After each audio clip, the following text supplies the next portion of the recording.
Assalamualaikum warahmatullahi wabarakatuh. Perkenalkan, kami dari kelompok 7 yang beranggotakan Andika Rizky, Dimas Aryo, Nadia Rahmawati, Rika Wulan, Sabrina Nurmalasari.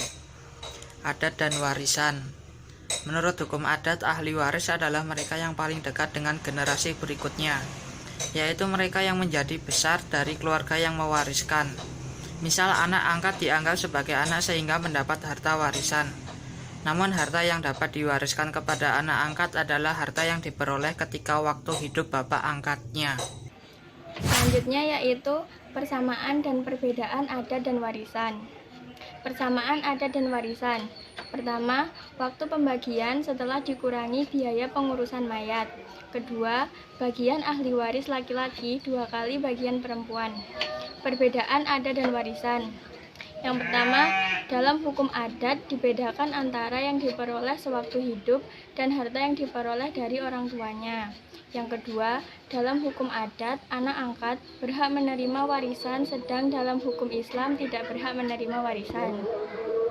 Warisan menurut UU Nomor 7 Tahun 1989 yang berisi pengadilan agama bertugas dan berwenang memeriksa, memutus dan menyelesaikan perkara-perkara di tingkat pertama antara orang-orang beragama Islam di bidang perkawinan, kewarisan, wasiat dan hibah yang dilakukan berdasarkan hukum Islam, wakaf dan sedekah.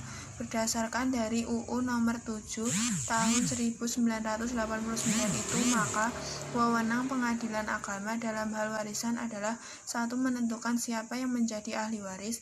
2. Menentukan harta mana saja yang menjadi warisan. 3. Menentukan bagian masing-masing ahli waris. 4. Melaksanakan pembagian warisan. Hukum waris dalam Islam bersumber dari wahyu Allah SWT dan diperjelas oleh Rasul-Nya. Hukum waris ini diciptakan untuk dilaksanakan secara wajib oleh seluruh umat Islam. Semenjak hukum itu diciptakan, tidak pernah mengalami perubahan, karena perubahan mengubah hukum Allah SWT ialah dosa.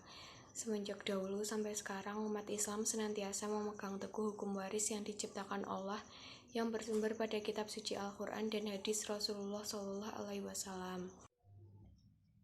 Undang-Undang Nomor 7 Tahun 1989, hukum waris itu dicantumkan secara sistematis dalam 5 bab yang tersebar atas 37 pasal dengan perincian sebagai berikut. Bab 1 terdiri atas 1 pasal ketentuan umum. Bab 2 terdiri atas 5 pasal berisi tentang ahli waris. Bab 3 terdiri atas 16 pasal berisi tentang besarnya bagian ahli waris. Bab 4 terdiri atas 2 pasal berisi tentang aul dan rat. Bab 5 terdiri atas 13 pasal berisi masalah wasiat. Demikianlah selayang pandang tentang Undang-Undang Nomor 7 Tahun 1989. Prinsipnya sama dengan hukum yang bersumber dengan Al-Quran dan hadis. Sekian presentasi yang dapat kami sampaikan. Apabila ada kurang dan lebihnya mohon maaf. Wassalamualaikum warahmatullahi wabarakatuh.